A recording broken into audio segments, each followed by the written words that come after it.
Bonjour à tous ou bienvenue à Presseco. Au menu de cette édition, 4 sujets. Nous allons revenir sur le dialogue social qui est dans une phase de léthargie. Gouvernement, syndicat, l'impossible dialogue avec un point d'interrogation. Voilà comment nous avons nommé ce sujet. Nous allons parler aussi de la justice burkinabé qui est peut-être en train de se réveiller. Il y a plusieurs enquêtes qui sont menées, des procès qui sont ouverts. Est-ce le réveil de la justice burkinabé ou encore est-ce que le chemin est encore long? Nous allons en parler avec nos chroniqueurs. Le troisième sujet, ça sera l'actualité internationale avec le Nigeria où le président Buhari a interdit l'importation des produits alimentaires. Quelles conséquences cette décision pourrait avoir sur l'économie nigériane? Nous allons terminer avec la mort de Didier Arafat. Vous savez que l'artiste ivoirien est décédé dans un accident de moto le 12 août dernier. Quelles sont les leçons qu'on pourrait tirer de sa vie? Nous en parlons tout à l'heure avec nos 3 chroniqueurs que je m'en vais vous présenter. À ma droite, nous avons Ladi Bama, il est journaliste d'investigation au Courrier Confidentiel. Et puis à ma gauche, nous avons Atiana Serge Oulon, journaliste, directeur de publication du journal L'Événement, mais il est aussi écrivain. Son dernier livre s'intitule « L'insurrection populaire d'octobre 2014 au Burkina Faso, le trahison ». Et puis à sa gauche, il y a Parfait Siga, qui est journaliste et analyste. Tout de suite, notre premier sujet que j'ai intitulé, je vous le disais tout à l'heure, gouvernement et syndicats, l'impossible dialogue avec un point d'interrogation à la fin. Ladi Bama, d'abord, au cours de cette semaine, il y a eu une rencontre entre le Premier ministre et les administrateurs civils, notamment les gouverneurs et les hauts commissaires, où le Premier ministre a demandé aux gouverneurs et aux hauts commissaires d'être les premiers secours pour les déplacés de guerre qui fuient l'insécurité dans les régions. Derrière, on a entendu les administrateurs civils dire qu'ils n'ont pas les moyens qu'il faut pour pouvoir jouer ce rôle-là. Est-ce que l'État joue toute sa partition qu'il faut pour permettre aux gouverneurs et puis aux hauts commissaires de pouvoir être ce premier secours-là pour les déplacer? Merci. Je pense que les personnes les mieux indiquées pour le prendre cette question, c'est les gouverneurs. Ils ont déjà dit ce qu'ils ont à dire, savoir qu'ils n'ont pas les moyens. On ne peut pas dire mieux qu'eux. Et ce que je sais, c'est que quand on regarde, même au niveau national, le ministère même qui est dédié à ces questions-là, souvent peine à pouvoir répondre quand il y a urgence.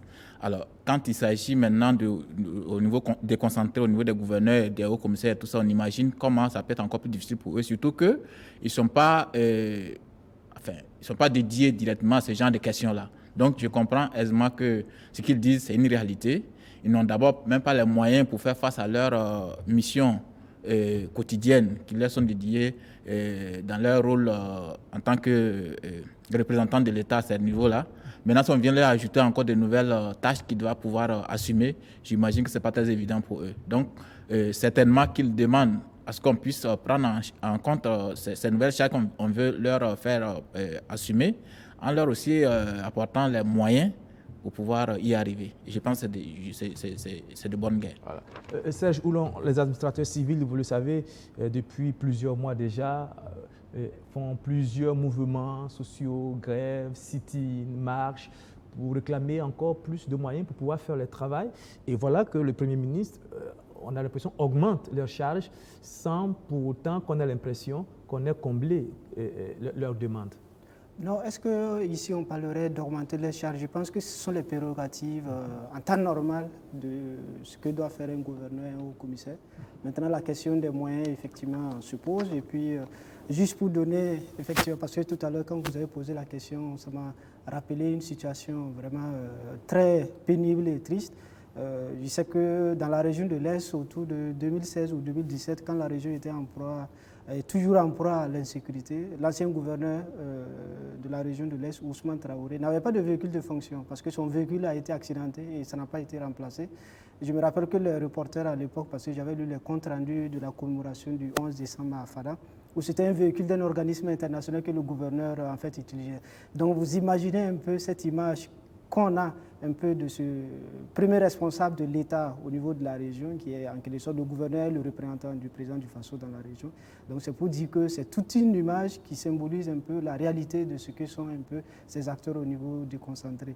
Maintenant, je pense que par rapport à la rencontre avec le Premier ministre, c'était juste une rencontre recadrage en quelque sorte, ou bien une rencontre d'information, parce que j'ai vu les images, apparemment ce n'est pas tous les hauts commissaires, il y avait quelques gouverneurs, je me rends compte que ça a été ciblé par rapport aux régions où il y a un problème d'insécurité, où justement il faut gérer ces questions d'afflux de déplacés internes. Et certainement que c'était pour prendre des notes par rapport à la gestion de ces déplacés internes, parce qu'on a eu un peu cette polémique avec les déplacés internes qui sont venus à Ouagadougou. On leur a dit de répartir, parce qu'il y a des sites qui ont été choisis pour cela. Peut-être que ce sont des informations de ce genre et ce recadrage par rapport à la gestion en fait, de l'aide humanitaire. Sinon, en termes de charges, je pense que dans la formation, un administrateur civil est justement appelé à assumer ce genre de situation. Pour ce qui concerne les véhicules, il faut dire que depuis un moment, la situation a été réglée. Je pense que les gouverneurs maintenant sont dotés de véhicules qui leur permettent voilà, de se déplacer. Mais c'est une situation, malheureusement, pour certains administrateurs civils qui dure. Si le gars parfait, par exemple, pour les préfets, la situation est complètement différente quand on voit les maisons dans lesquelles ils sont logés, les moyens de déplacement qu'ils n'ont pas et qu'ils demandent quand même en tant que représentants de l'État dans ces localités-là qu'on leur donne ces moyens. Et le Premier ministre qui, dans ses propos lors de la rencontre avec les administrateurs civils, puisque la question lui a été posée, qui a insinué qu'on pourrait peut-être supprimer le corps de préfet. Comment jugez-vous cette réaction, cette réponse-là du chef du gouvernement ? D'abord, il est bon de préciser que la rencontre, c'est avec les autorités provinciales.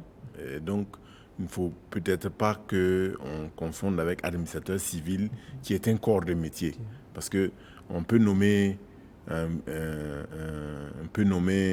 quelqu'un qui n'est pas administrateur civil comme gouverneur, et on le voit actuellement. Il y a beaucoup d'officiers qui sont gouverneurs dans les régions, en tout cas, qui sont en proie à l'insécurité. Donc, c'était juste la précision. Oui, mais quand on vous nomme gouverneur ou haut commissaire, vous rentrez dans le grand groupe des administrateurs civils. Non.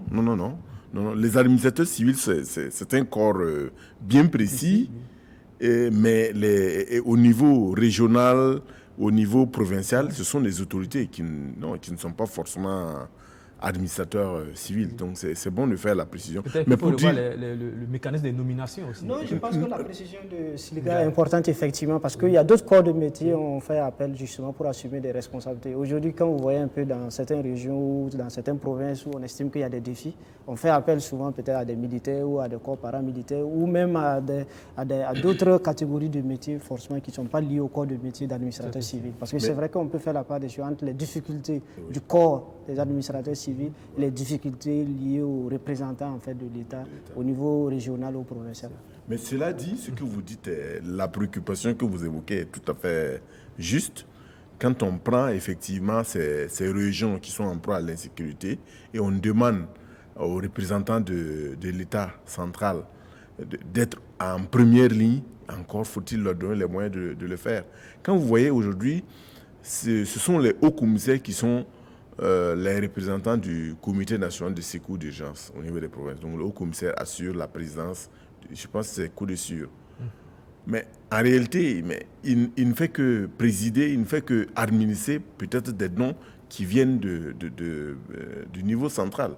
Est-ce que vous voyez? Donc je pense que ce qu'on leur demande, c'est peut-être un rôle d'organisation, c'est peut-être leur demander d'organiser le secours, d'organiser un peu l'aide qui va parvenir pour que ce soit effectivement bien adressé. Parce que, vous savez, dans ce genre de situation, ce qui se présente aussi, c'est qu'on peut être dans des situations où l'aide ne va pas aller aux personnes qui en ont le plus besoin. Il peut y avoir aussi de la déperdition de l'aide, c'est-à-dire en termes de secours, ou bon, des gens qui sont dans un besoin pressant ne vont pas avoir l'aide. Et il y a aussi tout le problème de la sécurité, parce qu'on sait que les déplacés internes là réclament la sécurité dans les camps, les différents sites dans les sites où ils sont accueillis. Parce que là, ils disent, bon, nous sommes accueillis et malgré tout cela, on craint encore pour notre vie. Et malheureusement, vous voyez, cette semaine, il y a eu une attaque au camp de Mentao où 3 policiers ont perdu la vie. Malheureusement. Donc, le problème de sécurité, mais il est réel. Je crois que le Premier ministre a voulu peut-être mettre en avant le rôle d'organisation, d'administration, le rôle de management que ces autorités régionales ou provinciales-là doivent effectivement jouer. Mais sinon, au niveau des moyens, même l'État central aujourd'hui peine effectivement à prendre en charge les besoins des déplacés internes. Alors, je reviens encore sur la phrase du Premier ministre au cours de cette rencontre avec les administrateurs civils, avec les gouverneurs et les hauts commissaires, parce qu'on lui a posé la question sur la question des préfets qui ont manifesté, disant qu'ils n'ont pas de moyens. Et la réponse du Premier ministre était un peu ambiguë. Elle laissait entendre qu'il serait possible peut-être de supprimer le corps des préfets. Ladi Bama, c'est quand même une réponse forte. Personnellement, je n'ai pas suivi cet épisode-là. Mais cette question de... La rumeur était déjà enclenchée avant qu'on ne pose la question au Premier ministre. C'est ça. Qui n'a pas aussi été clair sur la question. Oui, je veux dire que c'est une question qui était posée depuis même très longtemps, bien avant. Parce que la question du rationnement des autorités au niveau des différentes régions était posée depuis très longtemps, depuis même les années où on a commencé à parler de communication intégrale et tout ça. Il était question qu'on puisse rationaliser quand même toutes ces autorités au niveau local là où souvent les gens sont là, on ne sait même pas qui fait quoi, qui est qui, on ne comprend rien au niveau des rôles. Les gens se chevauchent et tout ça. Donc, il était question en tout cas de pouvoir rationaliser tout ça. Aujourd'hui que le Premier ministre le dit, on ne peut qu'applaudir. Maintenant, il faut qu'on puisse voir ça sur le terrain se concrétiser. Parce que finalement, les préfets, effectivement, quand on regarde une localité où on se retrouve avec un préfet, un maire, et puis quand c'est au niveau même des provinces et tout ça, un haut commissaire. Finalement, pour un pays qui veut rationaliser ses ressources et tout ça, je pense que ce n'est pas du tout bien indiqué. Maintenant, s'il faut rationaliser pour enlever certains, et je pense que ça peut être une bonne chose. Est-ce que vous êtes en train de dire qu'on ne connaît pas véritablement le rôle du préfet aujourd'hui au Burkina Faso? Le rôle du préfet n'est plus important ou n'est plus assez visible, Serge Oulon? Non, je ne pense pas que la question peut-être se pose en termes de méconnaissance du rôle du préfet. Ce sont des options politiques qu'on se fait. On fait à un moment donné la vie de l'histoire de chaque pays. Je pense chaque État est quand même souverain de pouvoir choisir à partir de quel moment on peut faire les réformes pour pouvoir mieux avancer. Et je suis d'accord avec Ladi Bama quand il dit que la question de la suppression des préfets, en fait, c'est une question qui est en vue. Et je me rappelle que le candidat Roch-Marc Christian Kaboré, dans son programme, s'est mentionné qu'il devrait avoir une étude de faisabilité de la suppression des préfets. Donc, si le Premier ministre le dit, on suppose que ça ne va pas être juste une réponse parce qu'on n'a pas les moyens, mais c'est une réponse parce qu'on a envie de refonder l'État burkinabé. Parce qu'il faut éviter aussi de supprimer parce qu'on n'a pas les moyens. Parce que si on supprime parce qu'on n'a pas les moyens, ça pose un petit souci. Mais si on se dit qu'aujourd'hui, avec la communalisation intégrale, effectivement, on se dit qu'avec tout ce qu'on a comme défi, on peut s'en passer. Peut-être d'autres corps ou bien d'autres autorités peuvent assumer les responsabilités du préfet. Il faudrait peut-être mener la réflexion et je pense qu'il faudrait tout de même éviter la précipitation, éviter tout simplement parce qu'on pense qu'on veut gérer un problème en créant un autre tout simplement. Je pense que c'est ça. Sinon, la question de la suppression des préfets, c'est une question qui ne date pas d'aujourd'hui. Et je crois qu'il y a d'autres acteurs politiques, effectivement, qui, pendant la campagne en 2015, avaient estimé qu'au regard, en fait, de la configuration des institutions au niveau de l'État burkinabé, on est en mesure de s'en passer, dont justement la préfecture. Oui, Silga, parfait. Je dis que la suppression du poste de préfet, là, entre dans un cadre plus global de réforme de l'administration. Parce qu'effectivement, j'ai connaissance qu'il y a aujourd'hui, sur la table du ministre, en tout cas, il y a aujourd'hui de nombreuses populations qui veulent être érigées en village. Oui, en tout cas, il y a beaucoup de demandes de villages, de création de villages. Il y a même certaines populations où les gens demandent à être administrés sous une nouvelle province. Donc, vous voyez, la réflexion est en cours. Je pense qu'il y a un cadre global où on pense à de nouvelles provinces, à de nouveaux villages et tout. Et donc, il faut mettre tout ça dans ce cadre-là et se demander, bon, est-ce qu'on fait l'option de supprimer le poste de préfet, quels sont les avantages? Parce qu'effectivement, quand vous regardez aujourd'hui, on a bien l'impression que le maire et le préfet se chevauchent, ils se marchent sur les pieds dans certaines communes. Et ça, c'est visible. Il y a des conflits latents, il y a même certains conflits ouverts où, quand vous regardez, vous avez l'impression que le maire dit, bon, je suis dans ma commune, j'ai le droit de faire ce que je veux. Et le préfet qui lui dit, attention, moi je suis le représentant de l'État, tu ne peux pas faire ce que tu veux. La réalité, et c'est ce que le préfet dénonce, c'est que le maire aujourd'hui, il a beaucoup plus de moyens que le préfet. Alors que le préfet est le représentant de l'État. Mais c'est la dynamique qui est enclenchée depuis, puisqu'on est dans la communalisation intégrée, c'est la décentralisation, depuis permettre aux populations de prendre en charge en fait leur avenir. Donc c'est la dynamique qui est engagée. Vous essayez d'expliquer peut-être la réponse du Premier ministre avec beaucoup d'objectivité. Les préfets, ils ne le voient pas comme ça. Ils se sont beaucoup plaints, disant que le Premier ministre les a dénigrés. Mais est-ce que le timing de cette réponse du Premier ministre ne pose pas problème quand on sait que dans le même moment, il y a eu des revendications d'autres corps de métier? Je reviens aux régies financières qui ont lutté, qui ont obtenu ce qu'ils ont demandé. Vous prenez les magistrats qui ont obtenu ce qu'ils ont demandé, mais quand il s'agit des administrateurs civils qui ont commencé à lutter depuis très longtemps, on a l'impression que l'État ferme les oreilles, on a l'impression d'avoir du deux poids, deux mesures. Ladi Bama. Non, sur cette question, moi je crois que c'est tout à fait légitime, hein, parce que la question effectivement du timing se pose, parce que, comme je l'ai dit au départ, la question ne se pose pas aujourd'hui. C'est une question qui est très vieille. Maintenant, que ce soit à la faveur d'une certaine de revendications de ces gens-là qu'on décide de le faire, ça peut aussi amener à se poser des questions. Et c'est en cela que les préfets peuvent avoir raison de suspecter après cette réaction du Premier ministre. Effectivement, on a tendance à croire que c'est parce que les gens ont revendiqué, ont manifesté que ils décident de les sanctionner à travers c'est ça qui est un peu vilain à voir, j'allais dire. Sinon, le problème en lui-même, il est posé, c'est un problème qui est réel et il fallait à un moment donné, en tout cas, pouvoir y répondre. Et c'est une situation qui pose la question globale du dialogue social, c'est-à-dire des négociations entre le gouvernement et les organisations syndicales qui s'enlisent de plus en plus parce que beaucoup de corps de profession estiment qu'ils ont eux aussi droit à avoir leurs revendications satisfaites parce qu'il y a eu des préalables. Le gouvernement qui estime que maintenant il faut faire stop, ça crée une situation très difficile qui rend peut-être impossible le dialogue entre ces deux parties-là. C'est le gars parfait. Je voulais dire qu'à un moment donné, quand on a parlé de remise à plat de la rémunération des agents publics, l'espoir c'était de dire, enfin, on ne va plus traiter les questions-là au cas par cas. C'est-à-dire qu'on va prendre toutes les revendications corporatives et sectorielles et on les dépose sur la table et on regarde.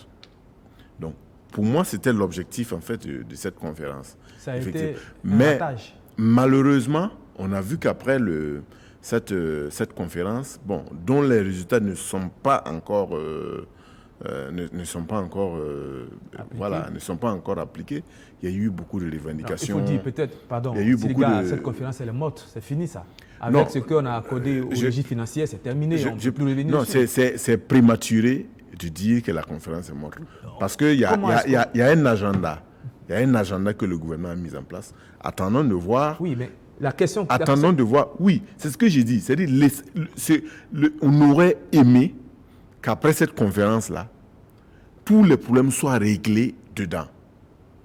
Mais on a eu l'impression qu'il y a d'autres problèmes qui ont été réglés, à côté. Donc, ça veut dire qu'on attend toujours le gouvernement sur ça. Sinon, l'idée, effectivement, c'est de dire qu'on remet tout à plat et à partir de là, il n'y a plus, en tout cas, de revendications catégorielles qui soient traitées de cette manière. Mais effectivement, on a vu le cas des régies financières. Mais quand vous regardez, comme on l'a dit, ils ont saisi le gouvernement là où ça fait très mal. Oui, mais cela pose la question, et c'est la question qui se pose aujourd'hui. Est-ce que les travailleurs de la fonction publique de ces pays sont-ils légitimes ou il y a des fils légitimes et des fils illégitimes? quand les régies financières demandent qu'on leur donne ce qu'ils veulent, Oui. bon, pour les médecins, pour les enseignants, pour les administrateurs civils, on a déjà donné un signal qu'il y a de l'argent à partager. Serge Oulon. Non, je pense que peut-être on va peut-être faire de l'amalgame ici. Je pense qu'il y a la question de la rémunération de façon globale sur des fonctionnaires qui est posée et qui, a priori, avec ceux qui gouvernent, voudraient bien gérer cette question avec l'atelier justement sur la conférence sur le système de rémunération des fonctionnaires. Et il y a les questions d'encouragement en quelque sorte, et je crois que c'est en ce moment que les travailleurs du ministère de l'économie et des finances interviennent parce que ce n'est pas indexé sur les salaires. Je pense que l'idée de la conférence sur le système de rémunération, c'était de dire qu'il y a beaucoup d'injustices entre travailleurs de la même fonction publique. Il faut remettre à plat. À diplôme égal, salaire égal, il y a les indemnités qui feront le reste. Maintenant, pour certaines questions liées aux spécificités du corps ou bien liées aux responsabilités, les formes d'encouragement vont prendre le dessus. Personnellement, moi, je n'ai jamais cru qu'avec la conférence du système de rémunération, ça permettra de régler tous les problèmes. Ce n'est même pas évident, ce n'est pas possible. Donc, on aura toujours ce genre de soucis. C'est tout simplement, je crois que la question qui se pose par rapport à ce que vous avez, votre question, c'est tout simplement de se demander, est-ce qu'à chaque fois, on pourra peut-être régler les problèmes en les déplaçant tout simplement? Parce que je crois que vous êtes parti du cas des administrateurs civils en comparaison avec les autres corps de métier. Moi, déjà, pour le principe de comparaison avec les autres corps, je pense que ce n'est pas un bon esprit. Si on veut revendiquer, on revendique sur la base de ce qu'on peut faire, de ce qu'on a comme compétence et de ce qu'on représente au niveau de la société. Il n'y a pas de comparaison possible entre des corps qui ne sont pas peut-être qui ne sont pas logés à la même enseigne. Votre explication pose la discrimination. Non, ce que je veux dire, parce par rapport à tous les fonctionnaires ont leur importance, chacun à son niveau. Mais ce que je veux dire, par exemple, vous êtes parti du cas des préfets parce que le Premier ministre estime que... Je pense que c'est une interprétation. Moi, je ne suis pas dans la tête du Premier ministre pour savoir le timing par rapport à la suppression du corps de métier, du corps de préfet. Mais je dis tout simplement que si on veut supprimer, parce que ça revient un peu à ce que j'ai dit, on supprime parce qu'on estime qu'à un moment donné de l'histoire du Burkina Faso, on n'a plus besoin des préfets, ou on supprime parce qu'on a des problèmes qu'on ne peut pas gérer et on pense qu'on va régler ça en supprimant. Je pense que là-dessus, effectivement, il y a des questions à se poser. Et c'est pour cela que j'ai dit, dans le programme de campagne du candidat Roch, il s'était prévu, du candidat Roch Marc-Christian Kaboré, il était prévu une étude de faisabilité pour la suppression des postes de préfet. Et je pense que sur le plateau, on est tous d'accord que c'est pas, le sujet ne date pas d'aujourd'hui. Donc, il n'y a pas de raison à vouloir faire de l'interprétation liée aux revendications peut-être des administrateurs civils qui sont toutes légitimes. C'est peut-être l'impression qu'ils ont. Voilà, c'est peut-être l'impression. Mais je pense qu'il faut replacer le débat et se poser la question et se dire aussi au niveau des administrateurs civils, est-ce qu'aujourd'hui, on peut faire l'analyse pour dire, au regard de l'évolution du pays, est-ce que le préfet peut rester tel qu'il est ou on fait des réformes ou on supprime? Je pense qu'on peut aussi, pour soi-même, faire cette réflexion-là et se dire, est-ce qu'il ne faudrait pas passer? Parce que quelqu'un l'a dit sur ce plateau, quand vous prenez, c'est vrai que Ouagadougou n'est pas le Burkina Faso, mais quand vous prenez Ouagadougou, je suis sûr que si vous interrogez 90% de Ouagalais, c'est même pas évident qu'ils savent où se trouve le préfet, qu'est-ce qu'il fait. Et ce n'est même pas sûr que c'est quelqu'un qui, chaque jour peut-être a... Mais je dis encore, Ouagadougou n'est pas le Burkina Faso, je suis tout à fait d'accord. Mais à l'intérieur du pays, effectivement, il y a ce chevauchement-là. Il est temps peut-être de poser les questions et puis trouver des solutions beaucoup plus pérennes. Vous avez bien dit qu'il faut peut-être s'asseoir, discuter, puis trouver les solutions. Ça nous renvoie au dialogue social. Malheureusement, les organisations syndicales et l'État ne peuvent plus discuter, la Yibama. Ils n'arrivent plus à trouver un terrain d'entente, même le préalable pour commencer à discuter. Il y a eu tellement de rendez-vous manqués. Oui, et ça, c'est tout à fait logique, moi, à mon sens, parce que on l'a un peu effleuré la dernière fois sur ce même plateau. Les bases pour qu'il y ait un dialogue fécond, un dialogue franc entre les différents acteurs là, cette base là qui est la confiance mutuelle entre les différents acteurs, elle n'existe pas. Et du coup, c'est difficile. Vous voyez, entre le gouvernement, les syndicats, ça devait être une relation de confiance qui pouvait, en tout cas, sous-tendre le dialogue qui pouvait exister. Mais aujourd'hui, on sent qu'il n'y a plus cette confiance-là. Et du coup, c'est compliqué. Personne ne fait confiance à l'autre. Et c'est dans ça qu'on se trouve aujourd'hui. Et quand on parlait tantôt de la question de la rémunération, c'est encore la question de la confiance. On avait parlé de mise à plat. Et cette mise à plat suggérait que, comme Parfait l'a dit, on allait ce soir à traiter les gens au cas par cas. Mais en cours de route, pendant qu'on parle de mise à plat, on a continué à traiter certains de façon isolée, et en même temps, on parle de mise à plat. Ce sont les plus importants peut-être. Du coup, ça pose le problème de la confiance. Et quand c'est comme ça, ah oui, on ne pourra pas avancer. C'est le problème, ce sont les plus importants. Non, ça fait raccourci. Les régies financières, quand même, quand ils ferment les portes, l'État est asphyxié. Je termine pour dire qu'en réalité, le problème de ce pays aujourd'hui, c'est une question de rigueur même dans la gouvernance. On a un problème de rigueur dans la gouvernance. On a des gouvernants aujourd'hui qui ne sont pas, excusez-moi du terme, qui ne sont pas souvent sérieux dans ce qu'ils sont en train de faire. Ils commencent quelque chose, ils ne vont pas jusqu'au bout, en même temps, ils veulent faire autre chose, et finalement, on ne peut pas les suivre. Et quand c'est comme ça, forcément, ça brise la confiance entre les acteurs et on ne peut pas avancer. Voilà, vous dites que nos gouvernants ne vont pas jusqu'au bout de ce qu'ils ont commencé. Et c'est peut-être l'observation de certaines personnes qui disent que l'État manque quelque part d'un peu d'autorité. C'est-à-dire qu'ils prennent une décision, mais ils n'arrivent pas à maintenir la décision jusqu'au bout. Est-ce qu'il y a un problème de l'autorité aujourd'hui? Oui, non, ça c'est clair. C'est le problème de l'autorité de l'État qui est vraiment absent depuis un moment. Absente, pardon, l'autorité de l'État. Et c'est une réalité. On en a parlé tellement qu'on ne peut plus se leurrer de dire qu'il y a une autorité de l'État aujourd'hui au Burkina. Ça, c'est clair, tout le monde le voit. Aujourd'hui, l'autorité a foutu le camp. Il faut pouvoir trouver le moyen de ramener cette autorité-là. Maintenant, comment y arriver? Et malheureusement, nos gens qui sont à nos têtes aujourd'hui, apparemment, n'ont pas la panacée. Et c'est ce qui est dommage. En dehors de l'autorité de l'État qui ferait défaut, Parfait Silga, il y a des observateurs qui pensent aussi que les organisations syndicales en font trop. Par exemple, ces organisations-là posent des préalables avant de commencer à discuter. On a l'impression que c'est la surenchère à chaque fois et que ça devient un véritable chantage. Non. En fait, le dialogue, là, Guibama a parlé de confiance. Mais au-delà de la confiance, c'est un rapport de force. Moi, j'ai été dans une organisation syndicale quand j'étais étudiant. Et c'était un rapport de force. Mais chacun de son côté tente de faire passer des positions. Mais si l'autre partie, effectivement, n'a pas le rapport de force en sa faveur, ben, c'est la partie adverse qui avance dans ses positions. Et ça, c'est connu. On a dit tout de suite, vous avez parlé tout de suite d'autorité. Le doyen, la dernière fois, a dit ici que le Burkina Faso a un État faible. Mais c'est ça qui est la réalité. Et j'avais ajouté la dernière fois que nous sommes en face d'un État, je ne sais pas. Aux abois? Non, pas aux abois, qui ne peut pas dire la vérité aux organisations syndicales. Quelle vérité, par exemple? La vérité, c'est de dire, voilà le grenier du Burkina Faso.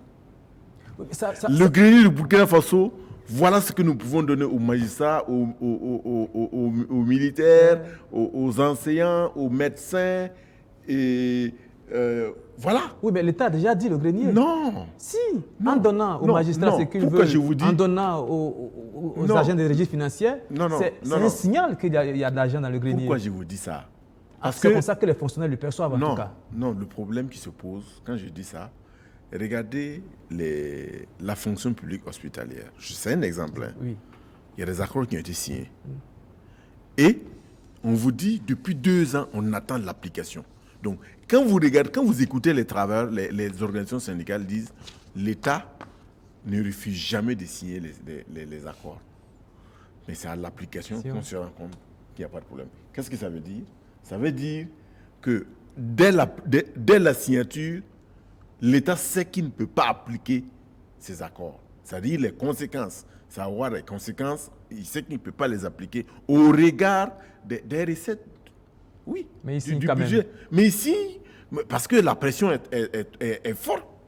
Voilà. Donc c'est pour dire, bon, voilà, quand on a un État faible, il signe les accords, mais après, il sait qu'il aura des problèmes pour les mettre en œuvre. C'est ça qui est le problème. Je pense que le président du Faso et le gouvernement doivent se dire, nous devons dire la vérité aux syndicats. Pour finir sur ce sujet, Serge Oulon, est-ce que l'État n'a pas dit la vérité aux organisations syndicales? Non, non, je pense que ça dépend de qui on a en face, qui dit la vérité. Je pense que c'est toute la problématique en fait. Vous avez évoqué la question de l'autorité de l'État. Moi, je pense que ce sont des aspects qui se conquièrent sur deux éléments. La légitimité et la légalité. C'est vrai que ceux qui sont là ont la légalité, mais je pense qu'à l'origine aussi, il ne faut pas se voiler la face, il faut savoir d'où l'on vient. Il y a eu l'insurrection, il y a eu tout cet esprit avec le coup d'État manqué et tout le reste. Donc, dans la tête de nombreux Burkinabés, j'estime que ceux qui sont là, en fait, ne méritent pas d'être là, en quelque sorte. Parce que je crois qu'il y a cette question de légitimité qui est posée aussi, en fait. C'est eux qui les ont portés au pouvoir. Voilà, donc c'est pour dire qu'en fait, sur cette question, sur la question de l'autorité de l'État ou de la question de la confiance, moi je crois que il y a trois éléments qui expliquent un peu cette situation-là. À mon avis, en tout cas, je pense qu'il y a cette crise de légitimité par rapport à ceux qui sont là. Il y a la question de la gouvernance, là, Yibama l'a évoqué justement, ça fait 4 ans, voilà, qui sont au pouvoir, avec ce qu'ils démontrent. Bon, je pense qu'il y a quand même matière à se poser des questions. Et il y a la question des engagements pris et non respectés, en fait. Parce que je pense qu'aujourd'hui, c'est ça qui est le nœud du problème. Parce que tout le problème, en fait, se trouve à ce niveau. Parce que les organisations syndicales disent quoi? Voilà, le gouvernement a pris un certain nombre d'engagements. Il y a eu l'exemple de la fonction publique hospitalière. Il y a bien d'autres engagements qui ont été pris et qui ne sont pas appliqués. Et au même moment, on veut qu'on discute. Je pense que c'est tout le problème, en fait, à ce niveau. Donc, c'est sur ces éléments-là, à mon avis, qui posent problème. Et ça fait que, justement, il n'y a pas cette question de confiance entre le gouvernement et les organisations syndicales. Vous avez parlé de confiance. Peut-être la confiance, elle est en train d'être rétablie entre les Burkinabés et leur justice. On constate que depuis un certain nombre de mois, il y a beaucoup d'affaires sur lesquelles les enquêtes sont menées.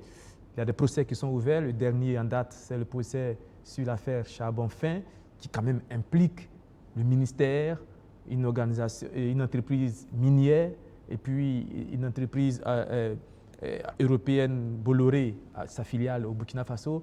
On a aussi le procès des agents de la CNSS qui avaient été complètement sortis de l'entreprise parce qu'il y avait des suspicions de tricherie. Le procès a eu lieu, l'État a perdu, la justice a demandé à l'État de les reprendre.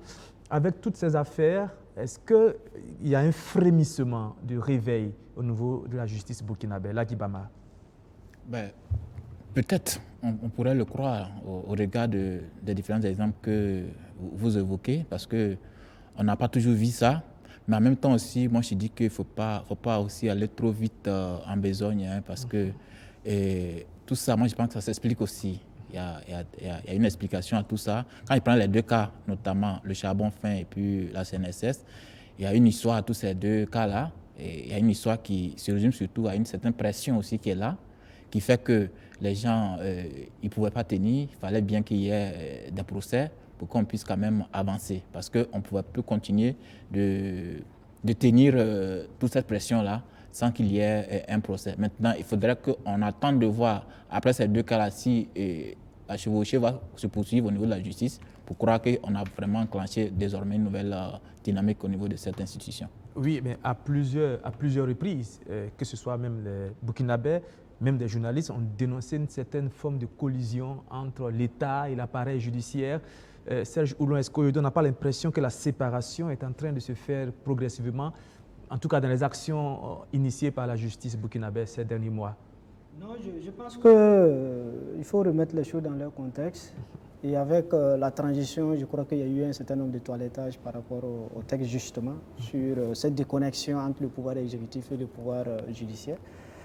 Au regard d'un certain nombre de dossiers que vous avez cités et bien d'autres dossiers aussi, je pense que la justice est sur une bonne progression, sur une bonne évolution. On ne peut pas nier cette réalité-là parce qu'il y a quelques années, au regard des enjeux politiques, économiques, voilà, et bien d'autres raisons, certains dossiers ne pourraient pas voir le jour, ce n'est pas évident. Et je pense qu'au regard d'un certain nombre d'évolutions aussi, on peut reconnaître qu'il y a quand même une évolution depuis quelques années sur le fait que l'appareil judiciaire tente, avec les moyens que le secteur a, de pouvoir apporter en fait, des éléments de réponse, des éclaircissements sur certains dossiers, que ce soit les crimes économiques ou les crimes de sang que vous avez cités et bien d'autres. Parce que pendant longtemps, disons que l'activité judiciaire était mesurée à l'aune de certains dossiers emblématiques. Et je pense qu'aujourd'hui, raisonnable, objectivement, quand on regarde, on se rend compte que ce sont des dossiers quand même qui ont connu de l'évolution. Il ne faut pas baisser la garde et puis continuer à espérer que justement que le rythme soit maintenu et que voilà, la direction prise, en fait, que les gens continuent dans cette direction-là. Parfait, Siliga, il y a encore du chemin? Ou déjà, les choses vont dans le bon sens. Parce que il y a quelques mois, on désespérait de cette justice que tout le monde appelait de ses voeux après la tenue des États généraux de la justice. En tout cas, avec les réformes qui avaient été menées, bon, les Burkinabés étaient en droit de s'attendre je dirais, à une certaine dynamique dans la justice, c'est-à-dire que les gens voulaient voir effectivement des procès dans un certain nombre d'affaires. Donc aujourd'hui, c'est le cas. En tout cas, on est dans la lancée. Et donc, il faut féliciter les acteurs de la justice pour qui donnent effectivement, qui, en tout cas, avec ces affaires-là, redorent le blason de la justice. Maintenant, comme on le perçoit tous, ce n'est pas pour autant qu'il faut dormir sur ses lauriers. Parce que la justice, ce n'est pas encore fini. Quand on regarde la longue grève des GSP et le stock de dossiers qui n'ont pas été vidés, vous vous rendez compte qu'il y a encore du chemin à faire. Il y a des centaines et des milliers, et des centaines de justiciables qui attendent d'être jugés. Certains ont déjà purgé des mois et des mois, alors que peut-être qu'on ne les aurait même pas condamnés pour 6 mois de prison, alors qu'ils ont fait 9 mois de prison. Vous voyez, il y a encore beaucoup de défis au niveau de la justice. Et donc, je pense qu'il faut les encourager et il faut qu'ils puissent les poursuivre. Et vous savez que les défis, ce sont des défis de tous les jours. Quand on regarde un état de droit, ce sont des défis de tous les jours. Quand on regarde l'insécurité, quand on regarde tout ce qui se passe autour, ce sont des défis de tous les jours. Donc, c'est bon de les encourager. Donc, c'est bon aussi de leur dire, le peuple burkinabé, vous avez fait confiance en disant, c'est bon qu'il y ait cette déconnexion entre le politique et l'appareil judiciaire. Oui, je voudrais juste ajouter quelque chose. C'est vrai que de façon globale, on reconnaît qu'il y a eu une évolution. Et comme je le disais tantôt, il y avait 2 aspects en fait, sur lesquels on jugeait la justice. Sur le fait que les dossiers n'avançaient pas et qu'au sein du corps de la magistrature aussi, il y avait des brebis galeuses qu'on ne sanctionnait pas. Et je pense que sur ce chapitre, en tout cas, il y a encore du boulot à faire parce que l'entreprise de nettoyer quand même les rangs de l'appareil judiciaire, parce qu'il y a aussi des brebis galeuses. Et je pense que c'est entre autres... n'est pas encore fait. Non, ce travail a été entrepris. Malheureusement, on a remis les compteurs à zéro. Et voilà, on avait mis en place une commission d'enquête qui a épinglé un certain nombre de magistrats pour des questions de manquement liés à l'éthique et à la déontologie. Le conseil, il y a eu des sessions de conseil de discipline, des sanctions avaient été prises. Je crois qu'il y a eu même une radiation avec des mises à la retraite anticipées. Bon, je ne sais pas, malheureusement ou heureusement, on est revenu là-dessus, le Conseil d'État a décidé autrement. C'est-à-dire on revient à la case départ avec finalement du temps perdu, des moyens perdus inutilement et personne n'a été sanctionné au niveau du corps de la magistrature. Donc ça veut dire qu'aujourd'hui, je pense que c'est l'un des gros défis à mon avis au niveau de ce corps-là. Parce que j'insiste encore, je dis, pendant longtemps quand on parle de justice, on dit non, les dossiers n'avancent pas, c'est Dabo Boukari, c'est Norbert Zongo, c'est Thomas Sankara, même si bon, il y a de l'amalgame Thomas Sankara sur au niveau de la justice militaire. Et il y a le fait qu'il y avait des magistrats indélicats qu'on ne sanctionne pas. Voilà. Et je pense que sur ce chapitre, en tout cas, sur la question des magistrats indélicats, il y a du boulot parce que rien n'est fait au jour d'aujourd'hui. Et il faudrait qu'à ce niveau, en tout cas, on puisse donner quand même l'alerte, quoi. Oui, allez-y. Oui, non, je suis tout à fait d'accord avec lui. Hein, et ça ramène à ce que je disais, à savoir que c'est vrai, il y a des frémissements, hein, comme vous le dites, mais il ne faut pas aussi se laisser trop emporter par ça. Il ne faut pas s'auto-glorifier très rapidement. Parce que ce qu'il vient de dire est très important. Et les écuries de la justice restent encore à nettoyer en profondeur. Et ça, ce travail n'est pas encore du tout fait. Ils sont intouchables, les magistrats. On a l'impression qu'ils vivent dans une bulle. Ils sont intouchables, ils font peur à tout le monde, même à l'État. Quand les magistrats parlent, tout le monde tremble. Oui. Quand même, ce sont des fonctionnaires comme tout le monde. Pourtant, il va falloir bien faire ce talentage-là, sinon on ne pourra pas avancer. Et je pense que c'est, en tout cas, au peuple burkinabé continuer cette veille-là, continuer cette lutte pour qu'on puisse y arriver. Autrement, tout ce qu'on est en train de faire là, ça ne pourra pas aller quelque part. Et c'est pourquoi je dis que il ne faudrait pas que ces deux cas, notamment le charbon fin et puis la CNSS, nous laissent croire que bon, la bataille est déjà gagnée et puis chacun rentre chez lui. Ce n'est pas du tout ça. Parce que même si ces deux cas, bon, peut-être on peut dire qu'au niveau de la CNSS, c'est déjà une dernière décision qui est rendue, qui est définitive maintenant. Mais le charbon fin, moi, je dis qu'il y a encore un très long chemin à parcourir à ce niveau-là. Et on est même pas, encore même à la moitié du chemin. Donc, il ne faut même pas qu'on croit qu'il y a eu des victoires qu'on doit tout glorifier déjà à ce stade-là. Mais déjà, le procès dans l'affaire du charbon fin là, est pour moi déjà une victoire. Le fait qu'on arrive déjà à un procès là, c'est déjà une victoire. Je ne dis pas non. Mais il faut effectivement continuer à travailler à ce que la vérité éclate dans cette affaire. Voilà. Oui, allez-y. Parce que l'autre piège aussi qu'il faut éviter, c'est qu'on ne se lève, on fasse miroiter quelques trucs, et puis vous dites que bon, on a gagné, et puis vous rentrez chez vous, et puis bon, on rabaisse tout. Parce qu'on a vu ça aussi avec le dossier Canis, n'oubliez pas. Le dossier Canis, quand ça a commencé, on a vu Canis a été embarqué et tout ça, tout le monde a applaudi, mais très rapidement, on a reçu la douche froide. Canis a été remis dans le dossier. Mais justement, il a été remis dans le dossier à quel prix, aussi au bout de quels efforts et tout ça. Non, mais je pense qu'il appartient aussi. Ça revient à ce que j'ai dit, à savoir qu'il y a une pression qui est là, qui fait qu'on ne peut pas clôturer comme ça certains dossiers et puis bon, rentrer chez soi et puis bon, penser que ça va. Il y a toujours un travail de presse qui est fait, il y a toujours une société civile qui est là, qui veille au grain. C'est pourquoi tout ça là, on continue de voir tous ces mouvements-là. Sinon, on aurait rangé ça depuis longtemps. Non, moi je suis tout à fait d'avis qu'il ne faut pas s'emballer, il ne faut pas déjà crier victoire. Mais je dis au même moment aussi, un seul dossier ne peut pas être l'unité de mesure de l'indépendance de la justice. Tout à fait. Voilà, et je pense qu'on a évoqué certains dossiers. Si on prend certains dossiers emblématiques, Norbert Zongo, Dabo Boukari, je pense que Dabo Boukari, ça fait depuis 90. Je pense que finalement la justice, en moins de 2 ans, c'est un dossier qui a été réglé et on attend le procès. Certainement, c'est dû au procès du coup d'État, sinon c'est un procès qui devrait se tenir. Le dossier Norbert Zongo, c'est pareil. Et je pense que même de la bouche de l'avocat de la famille Zongo, Maître Sankara, ce qui a été fait en l'espace de combien d'années, on a mis 10 ou 20 ans, on ne pouvait pas faire ce travail-là. Je pense qu'il faut effectivement rester froid, voilà, mais au même moment, il faut reconnaître le travail qui a été fait et se dire que c'est tout un ensemble pour pouvoir apprécier le travail de l'appareil judiciaire. Et puis, bon, se dire effectivement qu'il faut continuer sur cette lancée, continuer sur cette dynamique et puis insister vraiment que, au moins, ceux qui font du bon boulot, qu'on les encourage, et ceux qui tirent un peu vers le bas, qui ternissent en quelque sorte l'image du corps. Qu'on les sanctionne. Voilà, dans tout corps de métier, je pense que c'est nécessaire.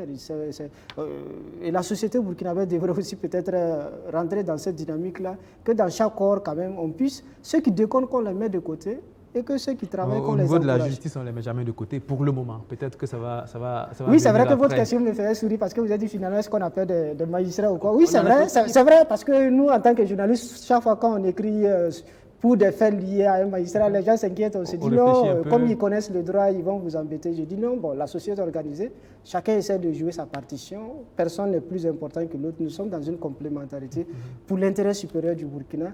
Et je pense que sur la question de sanction des magistrats, il faudrait quand même, ce n'est pas qu'il n'y a pas des éléments, il faudrait que sur cette question aussi, on puisse apporter une réponse adéquate, quoi. Et votre question, je me rappelle que quand on avait commencé les enquêtes au niveau du corps de la magistrature et qu'on a fini tous les travaux avec les différentes sessions du conseil de discipline, et finalement, le Conseil d'État a décidé de tout mettre à zéro et tout annuler. Et un avocat s'était écrit pour dire, bon, finalement, qu'est-ce qu'il faut qu'un magistrat fasse pour qu'on le sanctionne? Est-ce qu'il faut tuer quelqu'un ou qu'est-ce je me rappelle un peu de cette phrase-là de l'avocat qui symbolise tout quand même. On dit, bon, on a l'impression que c'est des super citoyens pour certains, mais bon, je pense que les choses ne peuvent pas durer éternellement dans tous les cas. Bon, parfait, Sliga, il faut aussi peut-être laisser le temps, parce qu'il y a ce que les populations pensent qu'on peut faire rapidement, mais il y a aussi le temps de la justice avec les moyens. Quand on prend du dossier de Yirgou, vous savez que les organisations syndicales et les organisations de la société civile, il y a le MBDHP, le collectif de la lutte contre l'impunité, et puis l'ODJ, ont organisé une conférence de presse pour dénoncer encore la lenteur, mais aussi quelques blocages. Le dossier de Yirgou, il y a eu des arrestations. 7 personnes ont été arrêtées, des Kolwego, mais on avait signé 180 mandats d'arrêt. Et sur 180 personnes, il n'y a eu seulement que 7 arrestations. Les organisations de la société civile ont l'impression que c'est trop lent. et qu'on ne va pas vite. Pour l'ODJ, il y a eu 2 de ses militants, de ses membres qui ont été tués. Jusqu'à présent, les autopsies n'ont pas encore été effectuées. Et voici autant de problèmes quand même qui restent comme des alertes sur le fonctionnement de notre justice. Parfait, Siliga. Bon, je pense que sur le cas Yirgou, effectivement, on a parlé des arrestations. Et ce qui est important à dire, c'est que au-delà de ces 7 arrestations, il faut que la justice puisse poursuivre. S'il n'y avait pas eu de documents produits par le juge pour interpeller ces personnes, on pourrait se dire que bon, c'est encore de la responsabilité du juge. Mais là, le juge a dégagé sa responsabilité. Mais maintenant, c'est aux officiers de police judiciaire, effectivement, de jouer leur rôle. Et quand on dit officier de police judiciaire, on sait vers qui on se retourne. Donc, je pense qu'ici, le juge a joué son rôle. Il a signé les documents nécessaires pour l'interpellation de ces personnes. Donc, voilà pourquoi on disait tout de suite que la veille doit se poursuivre. Parce qu'effectivement, dans ce dossier, d'abord, pour qu'il y ait l'arrestation de ces 7 personnes, on a mis un temps assez long. Donc, on espère que cette dynamique-là aussi va se poursuivre dans ce domaine-là. Maintenant, pour les 2 militants de l'ODJ, j'avoue que je ne sais pas qu'est-ce qui coince au niveau de l'autopsie, parce que je n'ai pas beaucoup d'informations par rapport à... Mais je constate que l'ODJ affirme, je ne sais pas quelles sont les informations dont il dispose, elle affirme déjà que c'est un crime, ils ont été froidement abattus. Je ne sais pas, je n'ai pas connaissance des informations sur cela. Donc, mais je pense que c'est quand même osé, c'est un peu trop tôt de dire que c'est un crime. Parce que, évidemment, s'il n'y a pas eu une enquête... La suspicion, il la fonde sur le fait que l'autopsie n'est pas encore réalisée. Les médecins qui devaient faire l'autopsie ont dit, d'après les révélations de l'ODJ, que le corps avait été déjà manipulé et touché, que ce serait très difficile de faire une autopsie assez crédible. Voilà un peu les informations sur lesquelles ils se fondent pour dire qu'il y a eu une tuerie, pas plus de preuves pour le moment.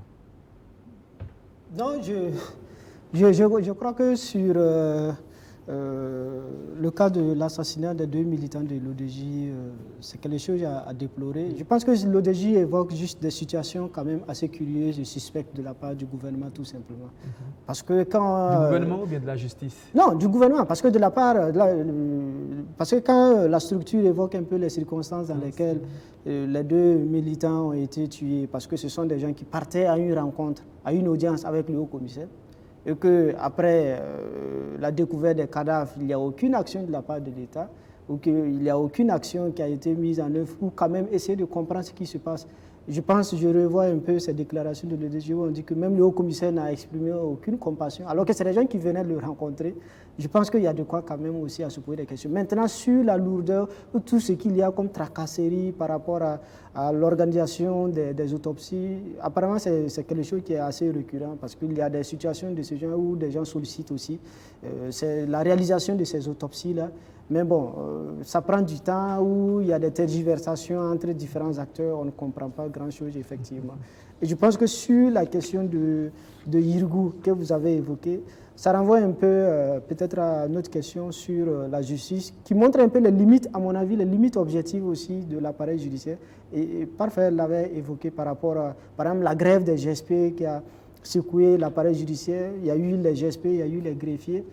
Voilà, il y a ces contingences-là peut-être qu'on ne maîtrise pas toujours. Et il y a aussi ce côté-là vraiment où l'appareil judiciaire, quand on parle d'indépendance, n'est pas aussi indépendant parce que vous êtes juge, vous avez beau faire votre travail, vous remettez peut-être à un collaborateur, comme dans ce cas précis, à des OPJ, à des officiers de police judiciaire, qui peuvent être des policiers ou des gendarmes, qui ont une double hiérarchie, qui répondent à la justice et qui répondent aussi à leur chef. Peut-être qu'ils peuvent recevoir des instructions au contraire, qui sont totalement illégales, parce qu'un dossier judiciaire, je ne sais pas en quoi le responsable de la police ou de la gendarmerie peut interférer, parce que la loi est claire, voilà, les textes, l'OPJ, vous travaillez soit sur instruction du juge d'instruction ou du procureur du FASO. Maintenant, si vous recevez des mandats et que vous faites autre chose, bon, là, c'est toute la question qui est posée. Et je pense que ce sont des éléments objectifs aussi, souvent, qui expliquent un peu certaines situations. Et je pense qu'au niveau de du collectif et même du MRHP, il y a eu une audience avec le ministre de la Justice pour évoquer un peu ces questions-là, pour tenter de trouver des réponses, quoi.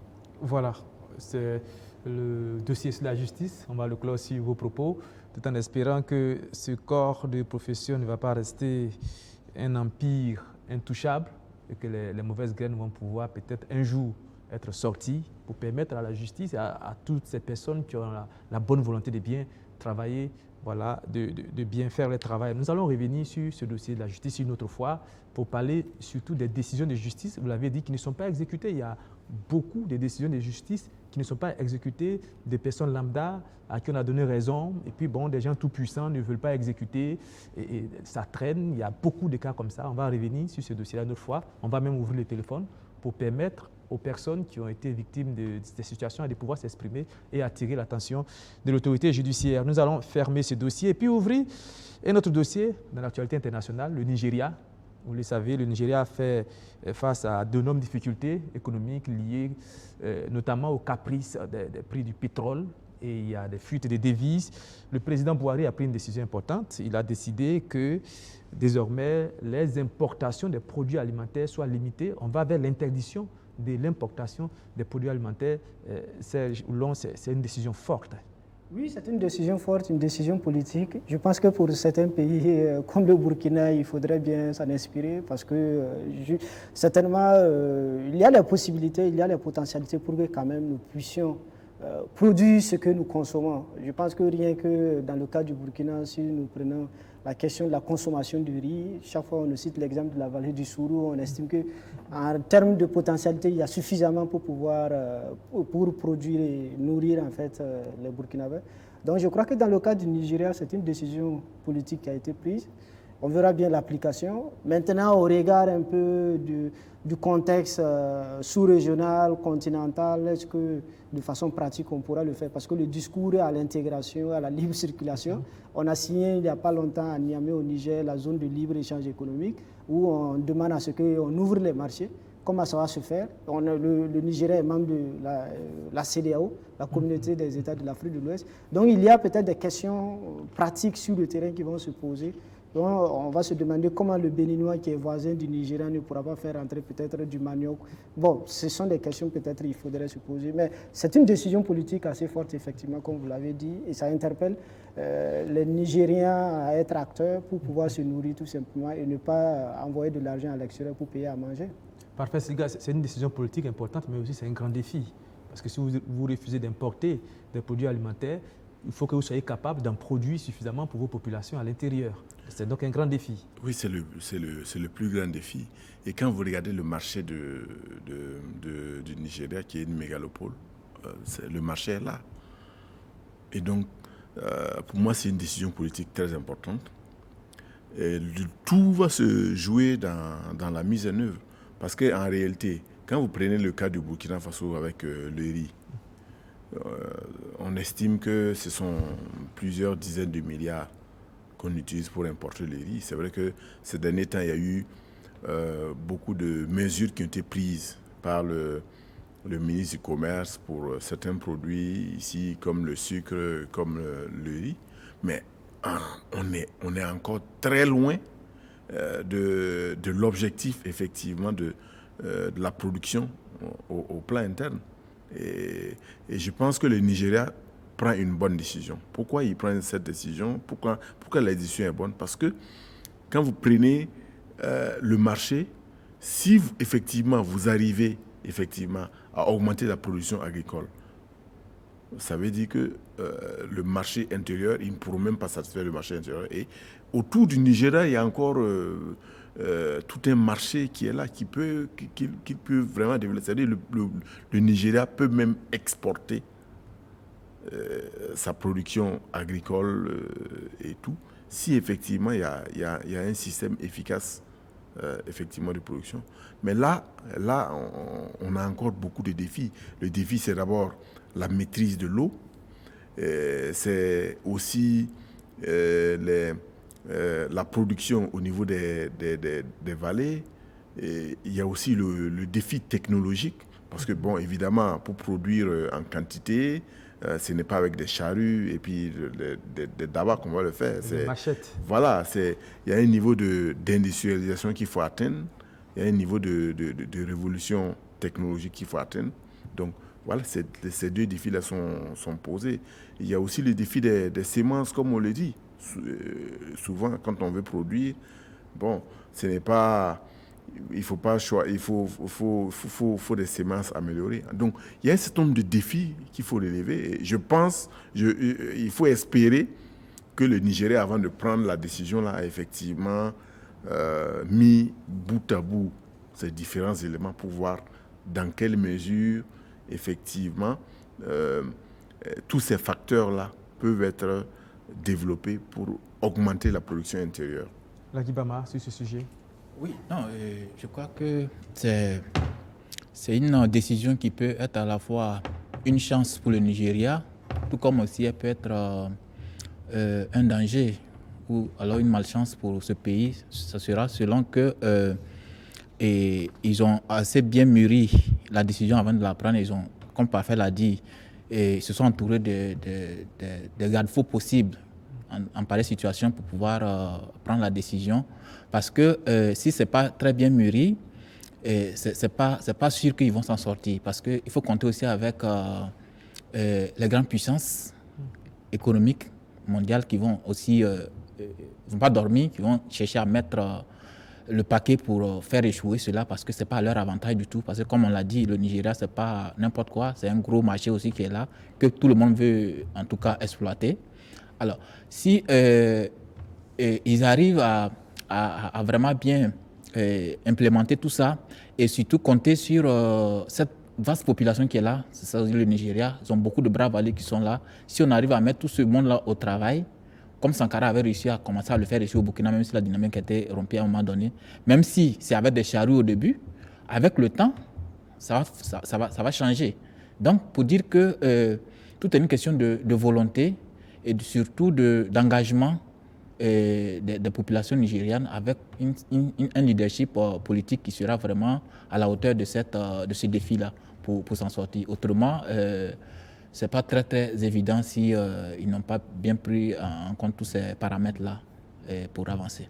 Voilà, sans transition, nous allons passer au dernier sujet de notre rencontre, la mort de Didier Arafat, un artiste connu partout en Afrique et même au-delà des frontières africaines. Il s'est tué dans un accident de moto, c'était le 12 août dernier, et sa mort a créé un véritable émoi sur le continent. Mais ce qu'il faut relever, c'est la réaction des hommes politiques, que ce soit en Côte d'Ivoire, au Burkina Faso et même dans d'autres pays africains. On a remarqué que plusieurs hommes politiques ont tweeté, ont écrit des messages de compassion, de condoléances. Qu'est-ce que ça démontre, Parfait Siliga?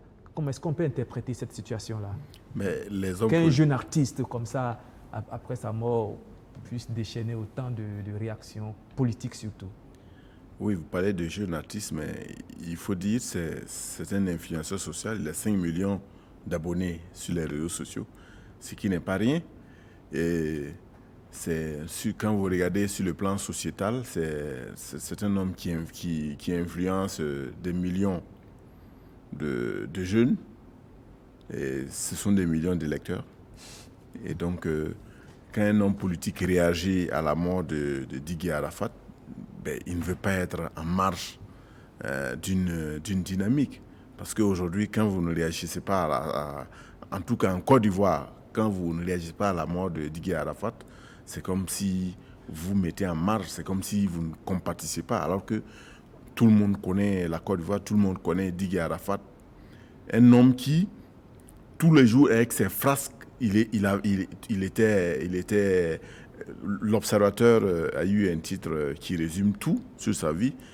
Il est mort comme il a vécu à 100 à l'heure. Mais malgré ses frasques, malgré ses coups de sang quotidiens, il était comme porté au nu, comme l'artiste du peuple. Donc aujourd'hui, quand un homme politique se retrouve dans cette situation, mais il ne peut que réagir. Parce que il pense à ses électeurs. Mais bien sûr, s'il ne réagit pas, mais non, les hommes politiques, ce ne sont pas des enfants de cœur, ce ne sont pas des gens qui ont de l'émotion à fleur de peau. Mais quand il réagit, c'est forcément parce qu'il a quelque chose derrière la tête. Et ici, dans ce cas, je dis, l'homme politique ivoirien ne veut pas être en dehors. Il y a des politiciens burkinabés qui ont réagi aussi. Bon, Eddie Kombogo qui ont aussi réagi. Je Et je précise aussi, peut-être pour aller dans votre sens, que Didier Arafat a aussi beaucoup de fans ici au Burkina Faso. Peut-être que cela rejoint votre développement. J'ai plus le cas de la Côte d'Ivoire parce que c'est un Ivoirien, c'est un artiste qui a beaucoup influencé la société ivoirienne. Et donc, quand un homme politique se retrouve dans cette situation, ce serait même se faire harakiri que de ne pas réagir à la mort de Didier Arafat. Serge Oulon, je sais que ce sujet ne vous, ne vous enthousiasme pas du tout, mais on va en parler quand même. Dans les réactions, dans beaucoup de réactions, on a entendu cette phrase, c'est un exemple pour la jeunesse, c'est un modèle pour la jeunesse, et Parfait Silga l'a relevé. Quand on connaît les phrases quand même de Didier Arafat, en quoi est-ce qu'il peut être un exemple, un modèle pour la jeunesse? Mais il faut dire que beaucoup de jeunes aussi se reconnaissent en lui, c'est quand même extraordinaire. Bon, comme vous l'avez dit d'entrée, moi, c'est vraiment pas... Mais bon, on est là pour essayer de donner notre mot sur l'actualité. Bon, s'il peut être un exemple, je suppose peut-être que c'est sur le plan social, parce que, bon, généralement, comme on aime le dire, il est parti de rien pour devenir quelqu'un. Il était un enfant de la rue. Voilà, donc sur ce point, on peut reconnaître. Maintenant, comme vous-même, vous l'avez dit, voilà, avec ces phrases et tout ce qu'il y a, moi, de l'actualité que moi je retiens du monsieur... je sais que ce sont des concerts souvent non honorés, il y a des engagements qui ne sont pas respectés, ce sont des insultes. Bon, comme ces fans sont sous le coup de l'émotion, on compatit à leur douleur et puis on s'en tient peut-être à au fait que voilà, c'est un exemple sur le plan social et qu'on peut bien s'en sortir tant qu'on se bat. Maintenant, bon, qu'est-ce qu'on met là-dedans? Je pense que c'est toute la question qu'on doit se poser effectivement. Lagui Bama, sur ce sujet, qu'est-ce qu'on peut retenir de la vie et de la mort aussi de Didier Arafat, auquel beaucoup de jeunes se reconnaissent? Qu'est-ce qu'on peut en tirer de positif? Là, c'est une colle pour moi, j'avoue, parce que là, moi, je ne suis pas du tout du monde de Didier Arafat. Je ne suis pas fan de Didier Arafat.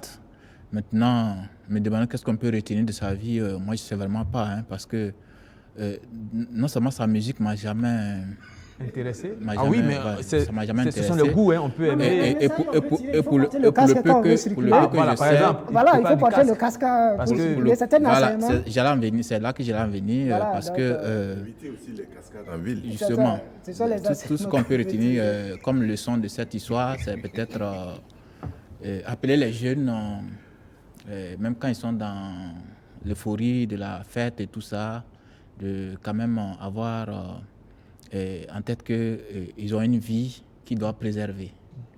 Et cette vie-là ne dépend pas d'eux-mêmes, parce que ce que certains font en circulation, surtout à Ouaga, ici souvent quand tu vois certains jeunes en circulation à Ouaga, souvent on se demande si certains veulent vivre encore.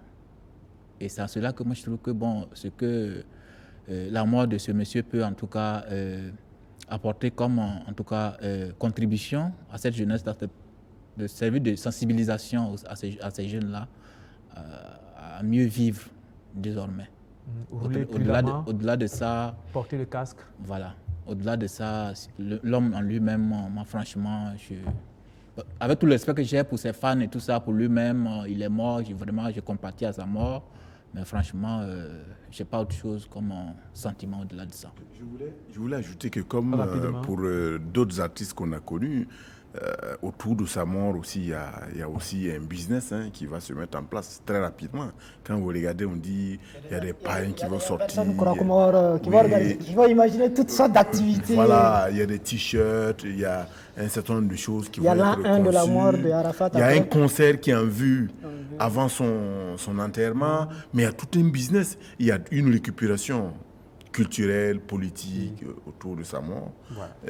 Bon, il faut espérer que dans tout ce ramdam-là, effectivement, sa famille puisse trouver du réconfort. Parce que, évidemment, il a une épouse, il a des enfants, il a une mère, il a des frères, des sœurs et tout. Bon.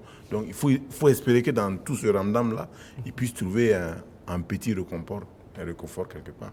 Voilà, c'est sur ces paroles de réconfort pour la famille de Didier Arafat, mais aussi les leçons qu'il faut en tirer, notamment rouler prudemment, porter le casque, c'est très important. Pour tous ces jeunes qui se reconnaissent en Arafat, il faut peut-être retenir cela, qu'il faut rouler prudemment, même quand on est dans des moments de perte de souris, et puis surtout porter le casque, éviter de toujours faire des acrobaties avec la moto, parce que la moto, eh bien, parfois, ça peut tuer. Voilà, c'est là que nous allons arrêter le Presse Eco d'aujourd'hui. Je précise que j'étais avec Lagui Bama, qui est journaliste d'investigation, Courrier confidentiel, Atiana Serge Oulon, journaliste, directeur de publication à l'événement, écrivain avec votre dernier livre, L'insurrection populaire d'octobre 2014 au Burkina Faso, les trahisons, et puis Parfait Silga, qui est journaliste et analyste. C'est fini pour aujourd'hui. Rendez-vous donc dimanche prochain. Merci encore de votre fidélité.